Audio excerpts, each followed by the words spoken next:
Estamos começando o primeiro Baião de Três, o seu programa de política, cultura e variedades que vai acontecer todos os sábados ao vivo, a partir do próximo sábado, sempre às 10 da manhã, para que você possa aproveitar as notícias as quais vamos analisar e vamos conversar um pouco, e também enquanto você faz o seu almoço, enquanto você espera o seu almoço.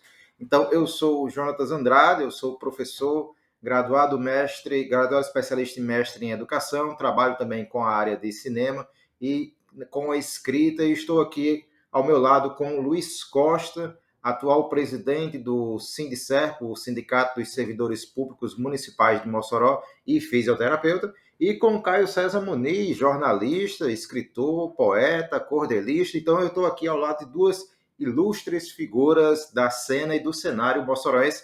Então, começando aqui, Costa, eu queria que você se apresentasse, dissesse aí quem é você na fila do cinema, porque cinema é algo que a gente vai falar daqui a pouquinho.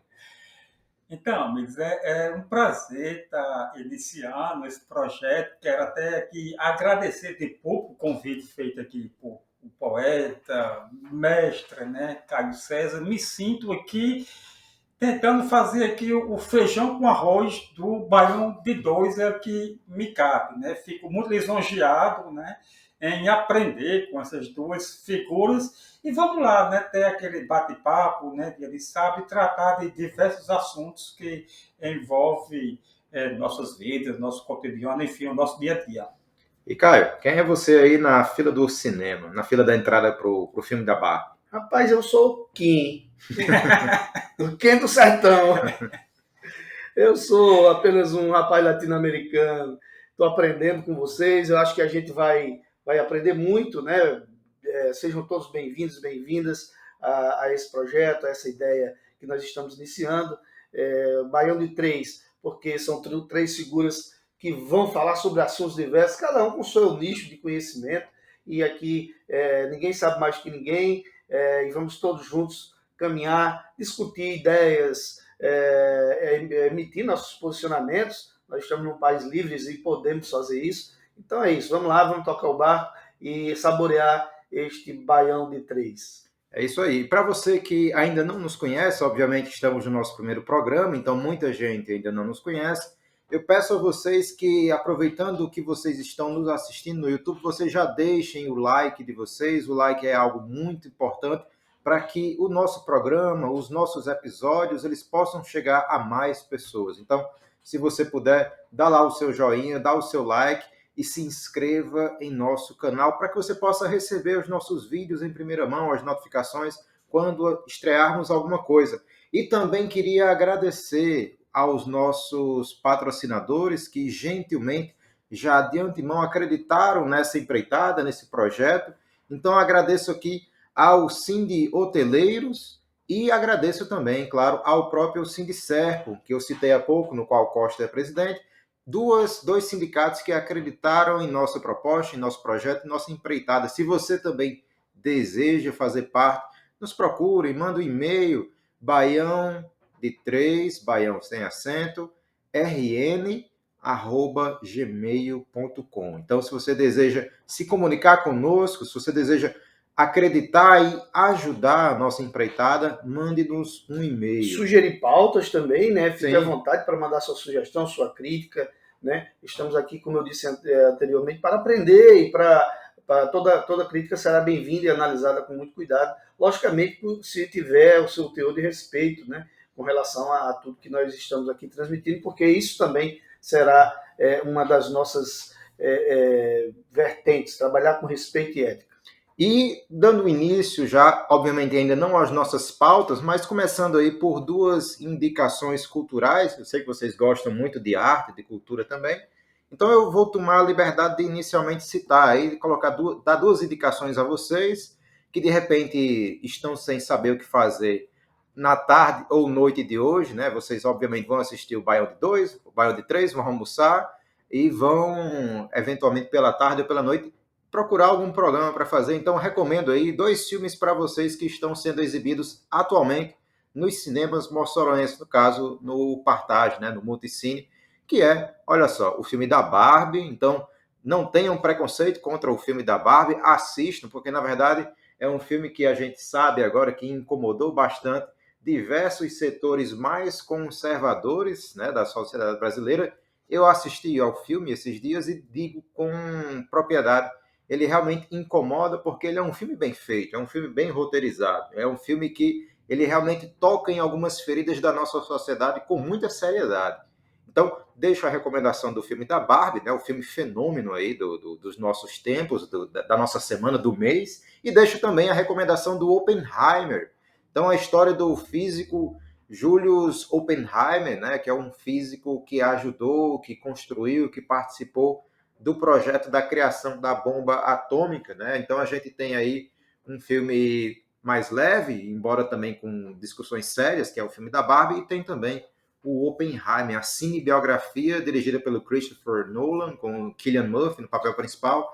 Os dois filmes provavelmente vão para o Oscar do ano que vem, então para quem gosta de premiação ou se basear em premiações para poder escolher algum filme, então deixo aí duas indicações para vocês. E agora sim, nós vamos dar início às nossas pautas, e aí eu queria começar trazendo logo um assunto que tem reverberado em âmbito municipal, mais especificamente na Câmara Municipal, que é a questão de que o líder do governo, o líder da base do governo na Câmara, o vereador Genilson Alves, ele pediu afastamento, não é, Caio, não é, Costa? Esse mês, agora, para ficar um mês fora, e quem assumiu foi o vereador Raério Cabeção, que tem, a gente sabe, um posicionamento já mais verborrágico, costuma vociferar mais, é aquele vereador que costuma bater a mesa, inclusive já foi acusado, né, de ter causado certos distúrbios que, inclusive, alcançaram certa visibilidade nacional por conta de momentos de machismo, misoginia e tudo mais.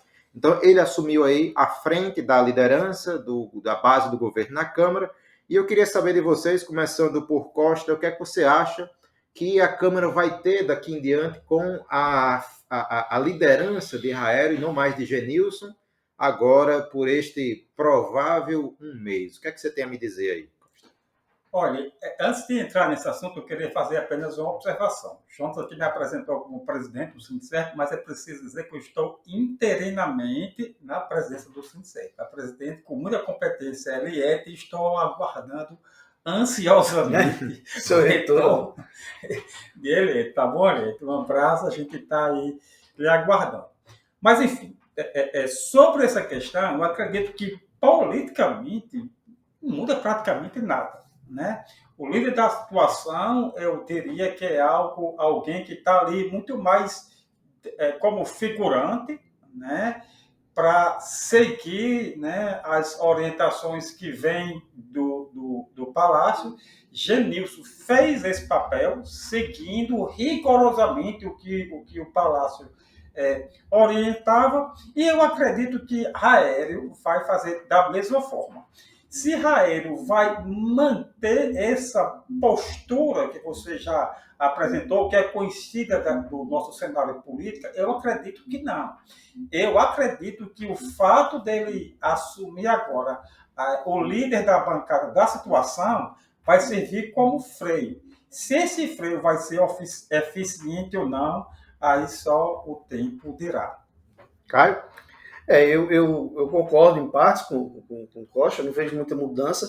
A única grande diferença que eu vejo assim é que Genilson é uma pessoa mais comedida. Também, se fosse pior do que Raélia, aí já seria demais, né?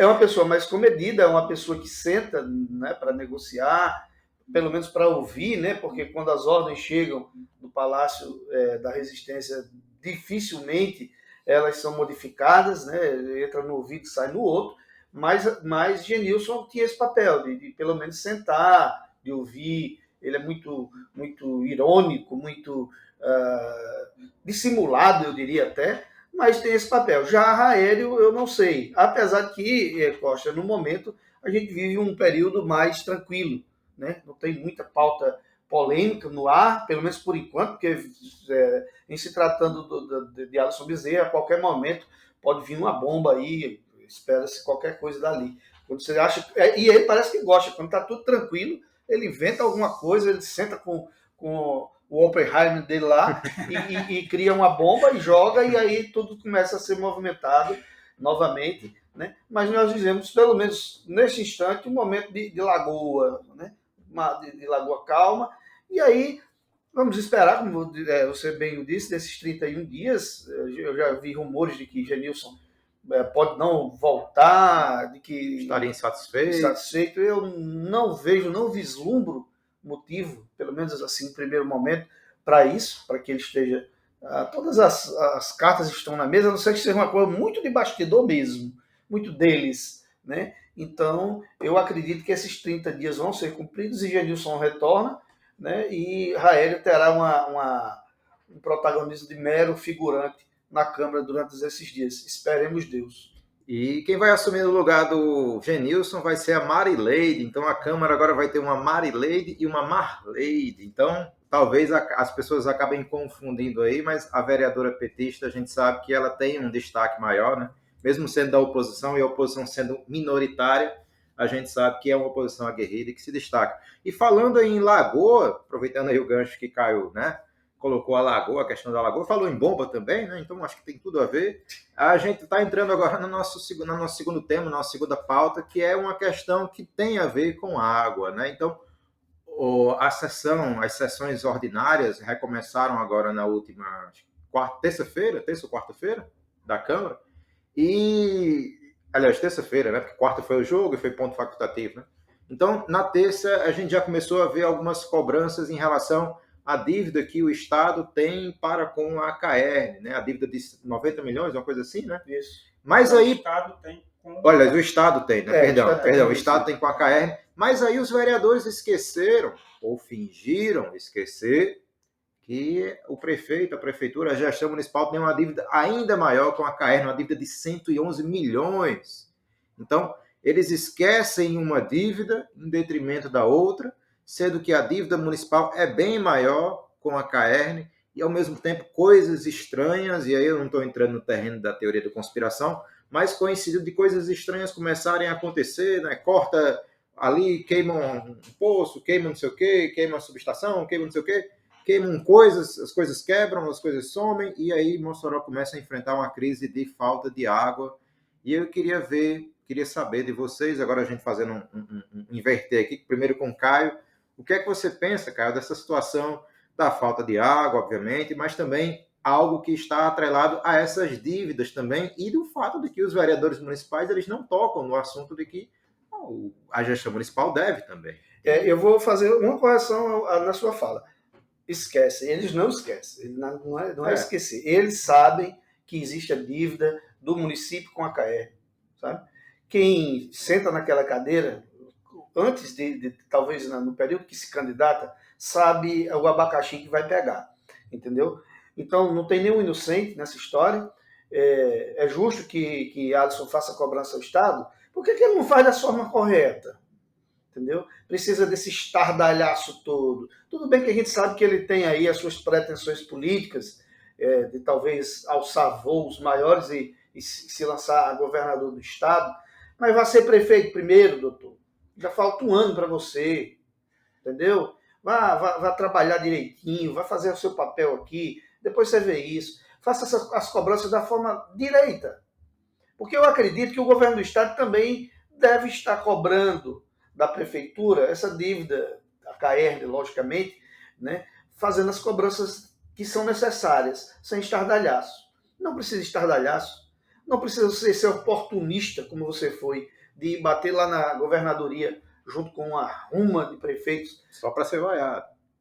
Graças a Deus, né? É bem feito para ele voltar para casa pelo menos com os pés no chão um pouquinho, porque ele se acha um semideus, esse menino, né? E assim, é uma dívida que realmente existe, mas está sendo negociada, já estava sendo negociada na semana anterior daquele encontro lá da governadoria. Então ele podia ter ficado aqui. Não, as coisas já estão sendo encaminhadas, né? Estão sendo encaminhadas, estão sendo discutidas. E você, está discutindo com a CAERN como é que vai pagar essa dívida de 111 milhões? Tá certo que boa parte disso não é da sua gestão, mas você é o dono da casa agora, entendeu? Então, se você entrou na casa e tem uma conta lá, você tem que pagar por ela, entendeu? Então, você está negociando? Se está, anuncie isso também, tá?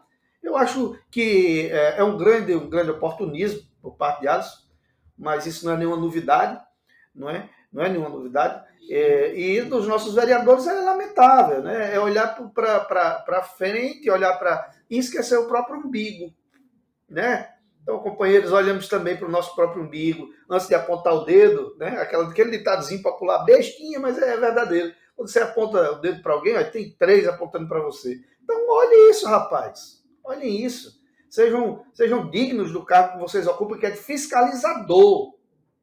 Às vezes a gente escuta alguns absurdos ali, que eu sou gestor, eu sou do gestor. Então, você não é vereador, você é um empregado da prefeitura. Entendeu? Você não foi colocado lá para isso. Então, cumpram os seus papéis.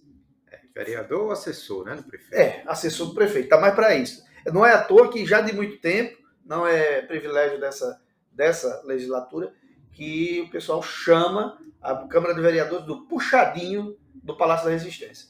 Pois é. Costa, e o que é que você me diz sobre isso? Bem, eu acho que nesse caso está faltando tratar esse assunto de forma institucional. Isso. Né? Então, assim, ocorre o Estado, a dívida que o Estado tem com a prefeitura também não foi formada apenas nessa gestão. Quem está lá tem que assumir essa gestão? Sim, porque a gente precisa entender que Fátima Bezerra, ela não é a dona do Estado, ela está governadora. Então, não importa. Quem deve à prefeitura não é Fátima, quem deve à prefeitura é o Estado do Rio Grande do Norte. E precisa, sim, ser cobrado. Quem deve à CAERN não é Alisson Bezerra, né? Quem deve à CAERN é a Prefeitura de Mossoró. Então, essas relações precisam ser institucionais e seguir um padrão que o público segue, né? O setor público segue, que muitas vezes há muita crítica e comparações entre o setor público e o privado. Eu não vejo um sendo certo e o outro sendo errado. São dois que têm que ser vistos de maneiras diferentes. No privado, por exemplo, eu não posso ser cobrado publicamente. Né? Se eu tenho um filho meu em escola privada e eu atraso, a escola não pode publicar esse meu atraso, não posso processar a escola. Né? Talvez o público não funcione dessa forma, mas é que se precisa ter uma ação mais republicana. A pessoa ter consciência que está ali representando o que é a Prefeitura de Mossoró e o que é o Estado do Rio Grande do Norte. Quanto aos vereadores, eu tenho as minhas dúvidas se os vereadores sabiam dessa dívida que a Prefeitura tinha da CAERN ou não. Qual é a minha dúvida? Que eu acho que, como eu falei aqui anteriormente, eles faltam aos vereadores da situação uma visão mais crítica, se inteirar mais dos problemas para ter um posicionamento crítico. E eles se comportam muito mais simplesmente com o que é passado pelo Palácio. O escrito, né? Isso, eu tenho minhas dúvidas que o Palácio tenha passado para eles essa dívida. Agora, como o Caio bem falou, o Chantal citou também aqui, eu acho que esse papel de juntar tudo... Daqui a pouco, muitas vezes, os sindicatos eles são criticados por ter essa postura, né? Mas o sindicato, a classe trabalhadora, o único meio de pressão que ele tem é esse. E as prefeituras, eu tenho certeza que as prefeituras, e aqui se estende a todos, né, que foram lá, tinha outras formas. Eu acho que ali se tentou montar um circo, mas ao que parece o tiro saiu pela culatra. Pois é, então quando a gente fala desse script que chega aos vereadores da base do governo, ou seja, para eles falarem o que já vem de cima e então pautarem toda a discussão com base nisso aí, a gente está falando desse comportamento de manada, né? E falando em comportamento de manada, uma das coisas que tem gerado um certo problema à sociedade brasileira é essa questão de sempre as pessoas estarem pedindo por privatização, sem terem a noção mais profunda, concreta dos efeitos destas privatizações. Inclusive a CAERN, né, tem sido algo constante, sim. Né, desse pedido de privatização. Sim. Na Câmara, inclusive. Né? Pois é. E aí, quando a gente fala em privatizações, a gente só vai conseguir realmente, na concretude dos fatos, analisar os efeitos dela quando ela acontece. E a gente está passando aí por um problema que tem acontecido, que está atingindo a sociedade norte-rio-grandense, que é a questão da privatização Qual é o polo? Polo Potiguar. Né? Polo Potiguar. A refinaria Clara Camarão. A refinaria Clara Camarão, os ativos da Petrobras aqui na região do Guamaré, enfim, a privatização do ativo, né, do Polo Potiguar pela 3R. Essa privatização aconteceu ainda no governo do último presidente, né? O inominável. Deixando claro, né, porque esses dias eu estava conversando com um amigo, porque subiu, eles negaram ontem ao blog do Barreto que tem acontecido já 9 aumentos em 6 meses.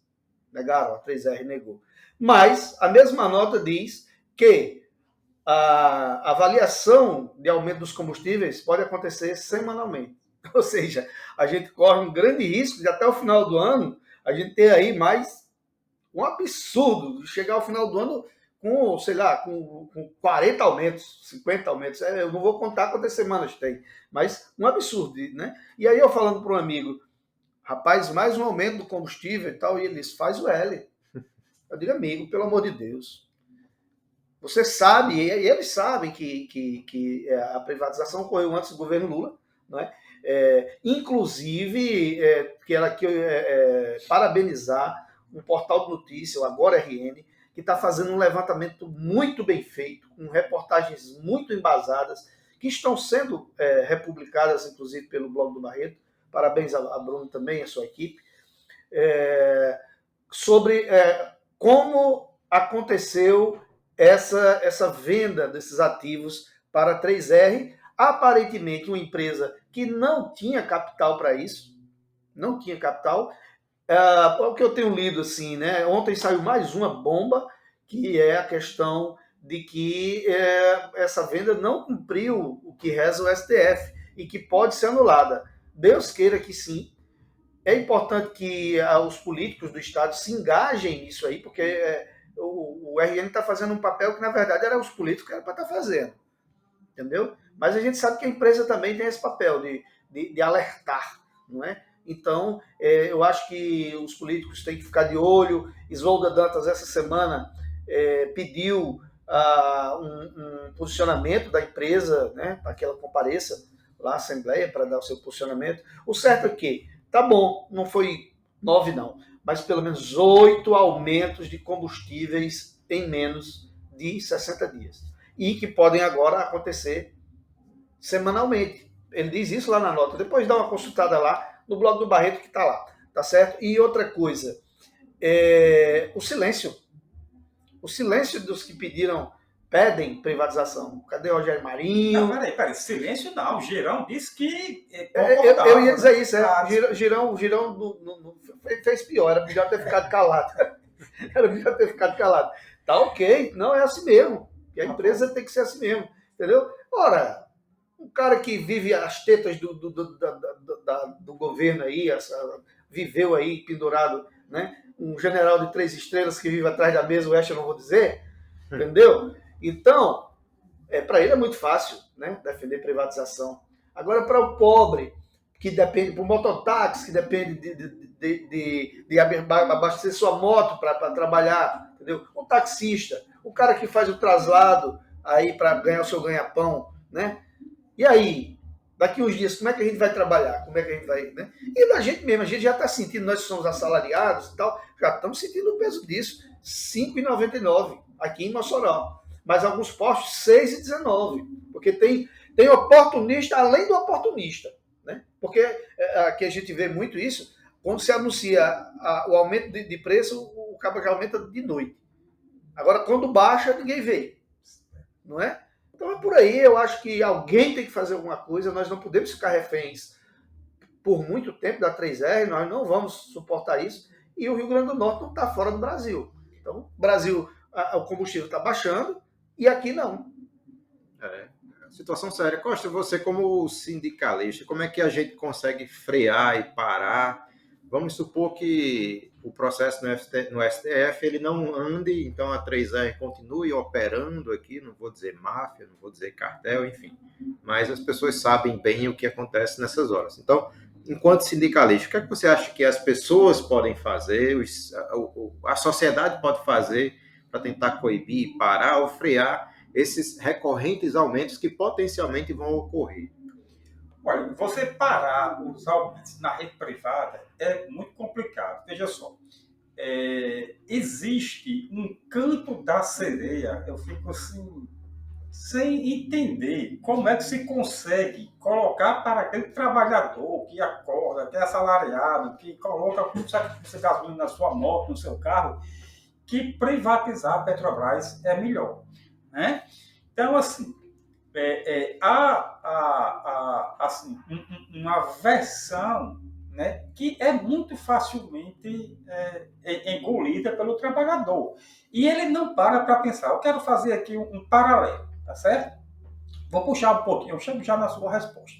Mas eu vou puxar para o SUS, que eu, mais uma vez, cara, conversando comigo meu, e ele muito crítico ao SUS, eu sou um defensor do SUS, assim, ferrenho, e ele dizendo que tinha, uma das maiores absurdas que eu vi, tinha que privatizar o SUS. Eu perguntei, você deve ter plano de saúde? Ele disse, não, eu não tenho plano de saúde. Eu disse, como é que você quer privatizar o SUS se você sequer tem plano de saúde? Então, muitas vezes, a gente não para pensar o que é que a gente está pedindo. O que pode ser feito é simplesmente o seguinte: Carlos levantou uma bola que é interessante. Os políticos, né, do Rio Grande do Norte precisam se posicionar, precisam chamar essa empresa, que apesar de ser privada, existe uma concessão para ela operar, então também não pode ser assim, alavantou. Então, o que é que o político é movido principalmente? Da opinião popular.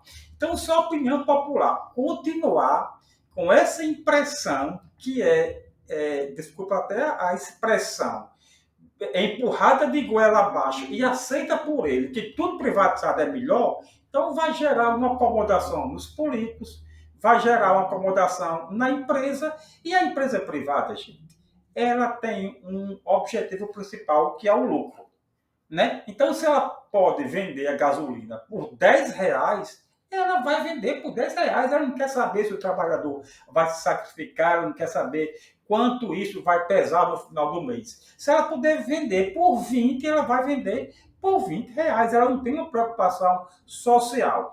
Então, eu acho que nessas questões de privatizações precisa ter uma visão assim específica, que é o lado social. Né? Vai mexer com o lado social? Vai. Então, peraí, tenha calma, vamos ter um estudo maior. Agora, é uma pena que o próprio trabalhador ele não se atente para isso. Então, o que é que o sindicato pode fazer, enquanto sindicato, né, de uma maneira geral? Alertar os seus associados para que se tenha uma pressão política para que se tente mudar esse cenário. Fazendo uma pequena digressão em cima de uma fala sua, né, para fazer um acréscimo, essa semana Costa falou da questão do SUS, né, a gente quando pensa em SUS, pensa justamente em plano de saúde também. Nesta semana que a gente está encerrando hoje, sábado, a gente viu a matéria, a gente viu a notícia de que hospitais dos Estados Unidos eles estão jogando pessoas adoentadas, pessoas doentes, fora, atirando os corpos de pessoas vivas na calçada, né, fora do hospital, porque essas pessoas não têm plano de saúde, ou o plano de saúde não cobre determinadas operações, cirurgias e tudo mais. Então, que bom que a gente tem um sistema como o SUS aqui, porque se a gente fosse viver como vivem os americanos, a gente estava numa situação ainda mais lastimável e deplorável do que a gente vive em determinados recantos do país. Então, que bom que a gente tem o SUS, né? Que bom que não somos os Estados Unidos nesse sentido. Olha, Jonas, eu aconselho que todo brasileiro leia sobre o SUS. O SUS, minha gente, não se limita àquela fila de espera para se conseguir uma consulta numa unidade básica de saúde ou no atendimento no UPA. Eu digo o seguinte, sem medo de errar, sem medo de... o SUS, enquanto sistema, ele é perfeito. Avançadíssimo, inclusive, isso, né? Vários países copiam o SUS. Aí você pode dizer, não, então pega o seu plano de saúde. Não, calma. Né? O que tem de errado, muitas vezes, é como o SUS é empregado. Aí é outra história. Mas o SUS, no papel, na forma em que ele é montado, ele é perfeito. Inclusive, eu digo o seguinte, nessa pandemia, né, o Brasil deveria ter surfado nessa onda. Era o país mais preparado do mundo para o combate, para o enfrentamento à pandemia, justamente pelo Sistema Único de Saúde. Para você ter ideia, no Brasil, nós temos vários postos de saúde distribuídos. A população do Brasil, agora eu vou ter cuidado para dizer a expressão se tem ou tinha, o ato de se vacinar já. É uma pena que nos últimos 4 anos dessa última gestão tenha tido uma política para desmerecer, para desfazer essa questão da vacina. Então, nós tínhamos tudo isso. Então, é um sistema de saúde que o brasileiro precisa cuidar, precisa valorizar, que é uma política de Estado, Sim. não é uma política de gestão. Falando em política de Estado, a gente falou em instituições privadas, instituições públicas, e eu queria focar agora na instituição federal, ou seja, na instituição pública federal, que é o caso, então, se você é estudante, se você é acadêmico, provavelmente você ficou sabendo do caso da UFESA, né? Mais especificamente, mais precisamente, a situação da então reitora Ludmila Oliveira. Para quem não sabe, né? Para quem não está inteirado com o caso, a UFRN cassou, ou seja, retirou o título de doutora da reitora Ludmila. Né? Ludmila Oliveira não é mais reitora. E, inclusive... Não é mais doutora. Não é mais doutora, perdão. Não se apresse. Acabei colocando um desejo à frente dos fatos, né? Enfim, mas aí, e se ela não é doutora, pelo regimento da UFESA, ela não pode mais estar reitora da universidade. E aí, recentemente, o Consune, acho que na semana passada, o Consune esteve reunido e, após se debruçar sobre os documentos, sobre todos os fatos que envolvem, inclusive com amplo direito de defesa concedido à reitora, que acabou, inclusive, não enviando, né, alguns documentos que ela poderia ter mandado e enviou depois do prazo de análise, inclusive, fique isso bem registrado. O Consune se reuniu e emitiu um parecer que foi enviado ao MEC, ao Ministério da Educação, e o MEC é que irá decidir daqui em diante se haverá ou não a destituição da reitora Ludmila do papel de reitora da UFESA. Então, tem duas questões muito significativas que rondam o espectro dessa situação e eu queria que vocês comentassem. A primeira é que pessoas têm utilizado essa situação para dizer que isso, na verdade, é uma disputa entre esquerda e direita, entre petistas e bolsonaristas, acoplando a imagem da UFESA, acoplando a imagem da UFRN, essa pecha de ser politizada no sentido de estar fazendo isso porque tem um ranço político contra a reitora, né? E a segunda situação, aí eu queria que Caio começasse falando sobre esse primeiro caso, e a Costa eu coloco a segunda situação, mas também fique à vontade para comentar, né? O primeiro caso. Como é que fica, você, Costa, que lida com saúde, você que é alguém da saúde, como é que fica a saúde mental dos estudantes, dos professores, dos servidores que passam por um processo tão angustiante, e aí já utilizando as palavras da vereadora Marlene Cunha, que é do Consune, inclusive esteve lá justamente na reunião que emitiu o parecer, e ela colocou bem isso, né? Uma reunião muito angustiante para essas pessoas. Então, queria que vocês fizessem as colocações de vocês sobre esses dois casos, né? Começando por Caio e em seguida Costa. Bom, eu acho o seguinte, que primeiro passo há uma discussão muito grande sobre da forma como a reitora chega ao poder, como é que ela chega ao cargo de reitora, né? A gente sabe que existe uma lista tríplice, inclusive enquanto um cidadão da esquerda, eu defendo muito que as pessoas que estão agora no poder, a governadora, o próprio Lula, acabe com esse negócio de lista tríplice. Porque tá certo que Dilma respeitou as listas tríplices, tá certo que Lula respeita, mas a gente vai ter sempre o risco de pegar uma criatura como essa que passou agora pelo poder. Então, a forma como Ludmila chega à reitoria é legal, foi legal, ninguém discute isso, legal.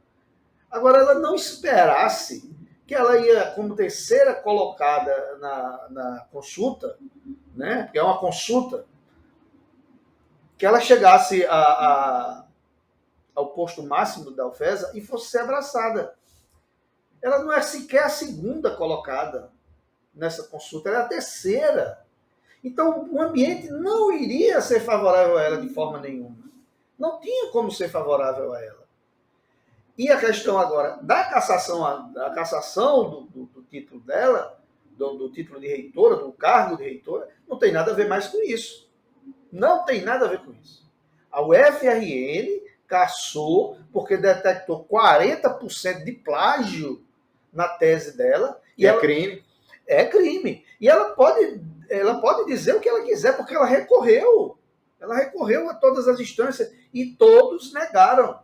Então é uma perseguição em nível intergaláctico a essa super criatura, né, que é Ludmilla. Não existe isso, Ludmilla, pelo amor de Deus, não existe. Entendeu? Então, o título dela foi cassado e o estatuto da instituição diz que uma pessoa que não é doutora não pode assumir o cargo. Ponto final. Passou pelo Consune, foi feito um relatório, 30 dias para fazer esse relatório, por pessoas de diversos segmentos da universidade. Entendeu? Foi emitido um parecer, foi analisado novamente pela comissão que foi formada no Consune. Esse parecer foi acatado, o que a comissão redigiu enquanto parecer, e agora está na mão do MEC. Né?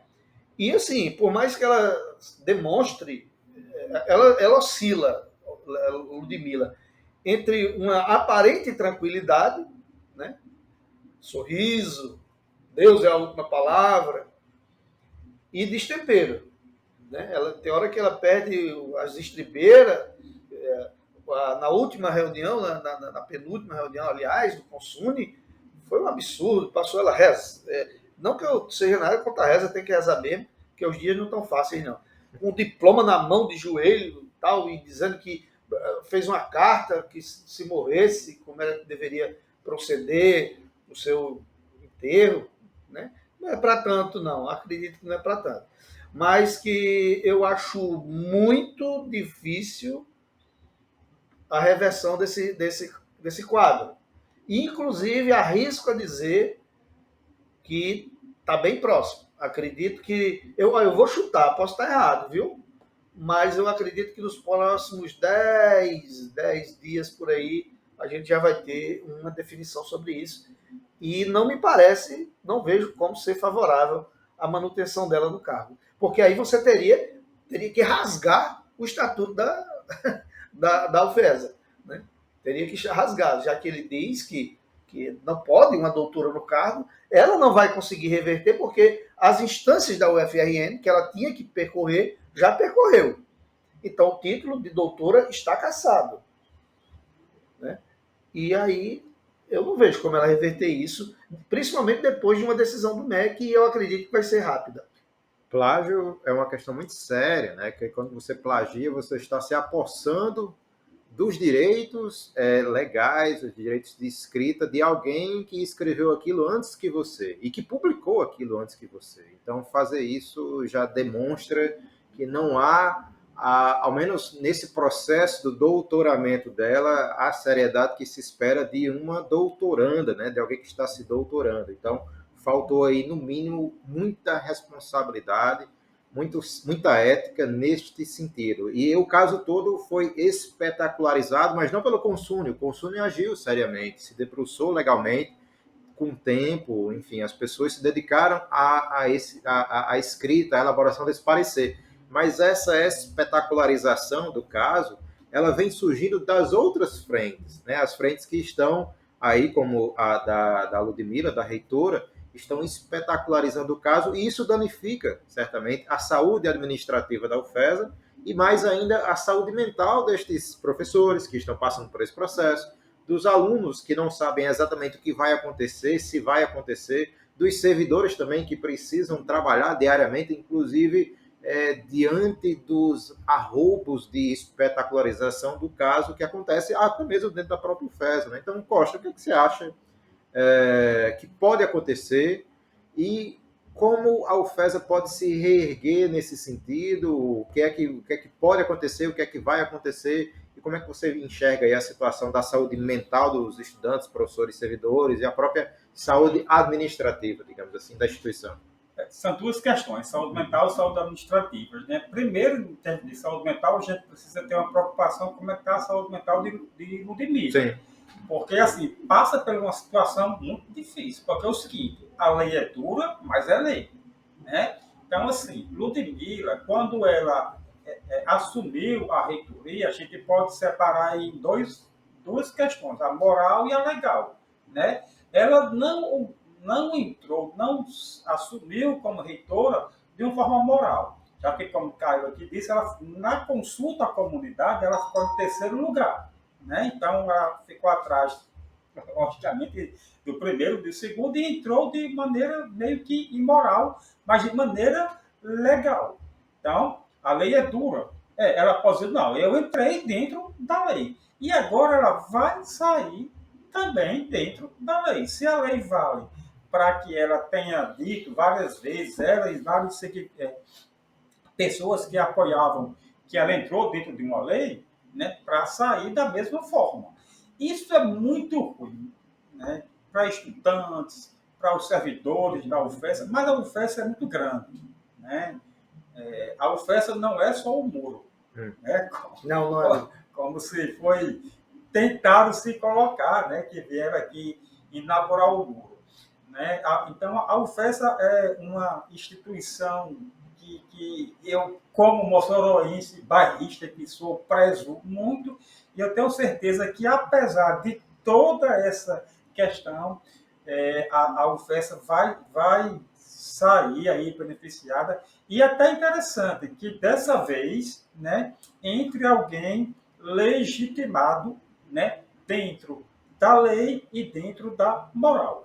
Agora, se me permite, você acha que tudo isso não estaria ocorrendo se o então presidente, né, tivesse escolhido o primeiro? Né? Se o então presidente tivesse respeitado a escolha acadêmica. Aí agora vem se falar em politizar as coisas. Agora é politicagem. Mas antes não foi, né? Não foi antes. Agora é. Ó, gente, pelo amor de Deus. Então, assim, se a democracia tivesse sido respeitada, se a escolha da comunidade acadêmica da UFES tivesse sido respeitada, nada disso, né, a gente não estaria passando por esse lamentável fato.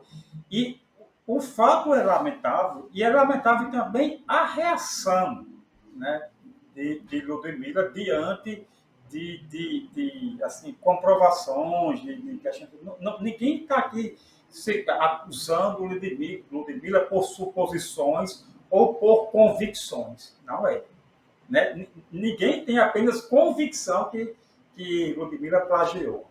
Existem provas que ela plagiou. Aí, como eu iniciei meu comentário, a lei é dura, mas é lei. Dura lex, sed lex. Exatamente. Outra situação municipal, né, embora a UFESA seja instituição federal, mas está aqui dentro, então outra situação municipal que preocupou bastante os moçoroenses em relação ao esporte agora foi a situação do Potiguar, que andou sem ter condições de jogar em seu próprio estado, o Leonardo Nogueira, o Nogueirão, devido a um incidente que eu acredito que vocês que nos assistem tenham ficado sabendo.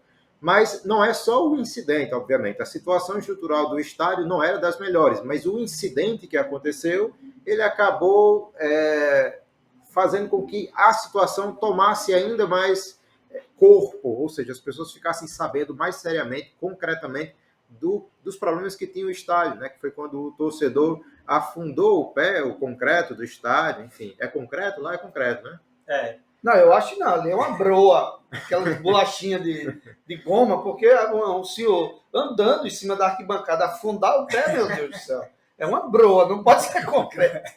E aí o Potiguar voltou a jogar, né, no seu estádio, e aí eu queria rapidamente aí de vocês, que vocês colocassem a perspectiva de vocês em relação ao jogo, em relação ao retorno do estádio, e Costa, começando por você, para a gente fazer o inverso aqui agora.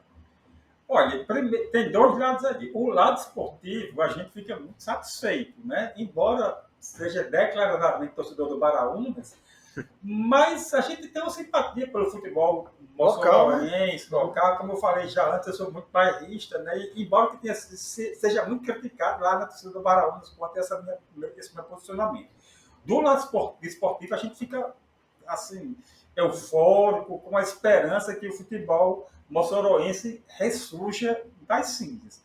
Agora, se de um lado nós temos o Potiguar com todas as dificuldades ressurgindo das cinzas, do outro lado nós temos um abandono no Nogueirão, a palavra é essa. O Nogueirão hoje está abandonado. E diga-se de passagem, municipalizado. Não adianta tirar o braço da seringa. Né? O que torna essa questão do Nogueirão ainda mais absurda é que dias antes, eu não sei que precisar quantos dias antes, o Nogueirão, do acidente, né, com o torcedor, o Nogueirão foi pintado de azul e branco. Gente, quem não acompanha o futebol, Mossoró tem 2 times mais tradicionais. O Potiguar, que está em atividade, que é vermelho e branco. E o Baraúnas, que é verde, vermelho e branco. Mas o estado foi pintado de azul e branco. É o Grêmio? Né? É o CSA, para chegar mais perto aqui da gente. Então, assim, Argentina. Por si só, já seria um absurdo. Agora, tamanho absurdo é que foi pintado, mas não tiveram a preocupação de verificar um dano. Gosta, isso aí é a chamada maquiagem mesmo. Isso, maquiagem. Né? Ou seja, então, passa um pó ali. Isso, passou, fizeram a fotografia, divulgaram, ficou lindo. Né? Embora que totalmente descaracterizado. Mas isso é a questão que a falta de você ter uma questão de institucionalização do carro que você está. Então, você prefere você personificar, dar a marca da sua gestão ao estádio, do que, nesse momento, pintar de vermelho e branco, que é as cores do Potiguar. Fica imaginando se o Potiguar vai enfrentar o CSA de Maceió, que é azul e branco. Aqui, né? Aqui no Nogueirão. Já não sei se já... Estou em casa. Estou em casa, Estou em casa. Então, assim, é um absurdo. E um detalhe. O Potiguar joga hoje contra o Feira de Santana, na Bahia, às 16 horas. Vai ser quanto? Vai ser quanto? Hoje. Vai ser quanto? Placar. 1-1. Debate pronto. Debate pronto. Eu vou de 2-0 para o Potiguar. Olha aí. Só para até concluir. Se o Potiguar passar de fase, ele não vai poder jogar no Nogueirão, porque o Nogueirão hoje não tem a capacidade exigida pela CBF nessas fases seguintes. Então, é um momento histórico até para o futebol, em Série D, pode subir agora. É lamentável como o Potiguar está sendo tratado por essa gestão, né, esportiva, que recentemente até tratou ali o torcedor como jumento, mas isso, né, eu particularmente prefiro não comentar. Me corrija se eu estiver errado, quem souber de vocês dois, rapidamente. Chegando à semifinal, o Potiguar já ascende à próxima divisão, né? Ou não? Sim. Então, se ele estiver entre os 4... Hoje se ele passar, empatar ou ganhar, né? Aí tem a outra, se passar da outra, ele está... Exatamente. Que Agora, bom, então... só um detalhe, o Baraúnas já teve esse feito, de subir da Série D para a Série C. Sim. Vamos lá. E aí a gente está quase chegando ao final do primeiro episódio do nosso Baião de 3, e eu queria apenas colocar uma última notícia. Eu sei que o Caio está informado sobre ela, que é um fato que ocorreu, acho que ontem, foi? A gente está gravando aqui no sábado, vocês vão poder assistir já hoje, sábado, e parece que ontem houve um problema na zona rural com um transporte que é terceirizado à prefeitura, e na verdade o problema não foi com o transporte, o transporte que sofreu o problema. É bom deixar claro, senão eles vão ocupar a empresa, né? Porque na verdade o problema que o transporte sofreu, que as pessoas que estavam dentro dele sofreram, tem a ver com a estrutura do chão, a estrutura que foi colocada para que o ônibus fizesse o traslado, o transporte dessas pessoas. O que foi que aconteceu, Caio, com o ônibus, com as pessoas, e o que foi que a prefeitura fez até agora? Ainda não temos um posicionamento da prefeitura. E eles não são muito rápidos, né, em dar posicionamento, né, principalmente nas pataquadas que eles dão. Mas um ônibus de uma comunidade rural aqui, que transporta crianças, em determinado trecho de um açude, né, um trabalho lá feito pela prefeitura, essas coisas muito mal feitas que eles fazem, mais uma maquiagem, que eles são craques nisso, maquiar, entendeu? Fez lá pelo menos, ou seja, pelo menos dá para tirar retrato, de areia na estrada, e o ônibus na parede do açude, de um açude lá, afundou na areia, afundou à frente, e por muito pouco esse ônibus não desce, não cai dentro do açude.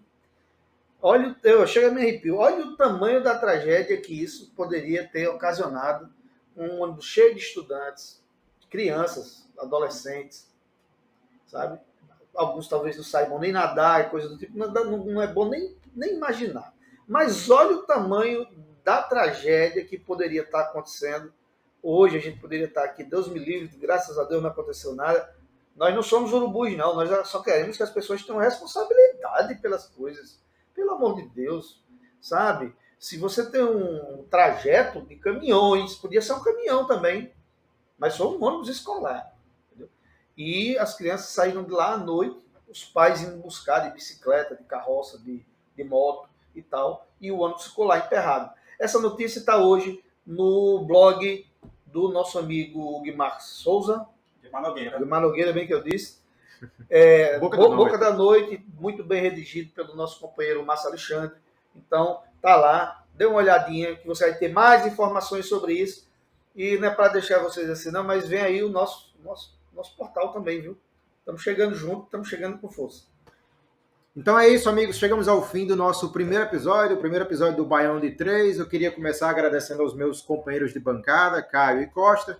E, Costa, eu queria que você deixasse aí a sua mensagem final, a sua mensagem de despedida para quem está nos ouvindo ou, obviamente, assistindo. Programa muito legal, foi muito bom estar aqui com essas duas figuras e a gente espera que continue por vários outros sábados, né? Estaremos aqui novamente no próximo sábado, dessa vez ao vivo, e contamos com a companhia desses dois amigos e vocês também em casa participando, clicando no joinha, compartilhando, né? E fazendo as suas críticas, né? Para ajudar que a gente toque esse programa juntos. Show de bola. Caio? Pois é, eu estou aí nas redes sociais, Caio César Muniz, Instagram, Facebook, Twitter, né? E estaremos aqui sempre, Baião de 2, Baião de 3, Baião de muitos, porque também teremos entrevistas. Então, essa sarada boa, nordestinamente linda, né, que nós iremos fazer. Muito obrigado pela participação já por hoje e esperamos vocês no próximo sábado, às 10 horas, ao vivo, viu? Ao vivo. E aguardem que vem aí o nosso portal também. Maravilha. Sou o Jonatas Andrade, vocês me encontram no Twitter, no Instagram, embora em outras redes também. Twitter, BeatleJohn_, Instagram, Jonatas Andrade, _. E queria mais uma vez agradecer aos nossos patrocinadores, o Cindy Hoteleiros e o Cindy Serpon, que já começaram a acreditar na nossa empreitada já começam aí acreditando no nosso projeto. Se você também quer, se você quer ajudar, se você quer patrocinar, deixe o seu comentário, manda um e-mail. No começo do programa eu disse o e-mail, então deixe o seu comentário, deixe o seu like, é importante para propagar o vídeo chegar em mais perfis no YouTube, e se inscreva em nosso canal para que você possa receber o nosso conteúdo em primeira mão assim que ele sair. Ative o sininho, obviamente, que você recebe a notificação de quando nossos novos vídeos saírem. Próximo sábado, como os amigos já lembraram, a gente vai ter aí ao vivo a partir do próximo sábado. Então, mais uma vez, agradeço a você que ficou assistindo até o final. Espero e conto com o seu like, o seu joinha, né, a sua inscrição e a sua divulgação. E nos vemos no próximo sábado. Então, falou, valeu, até mais. Tchau.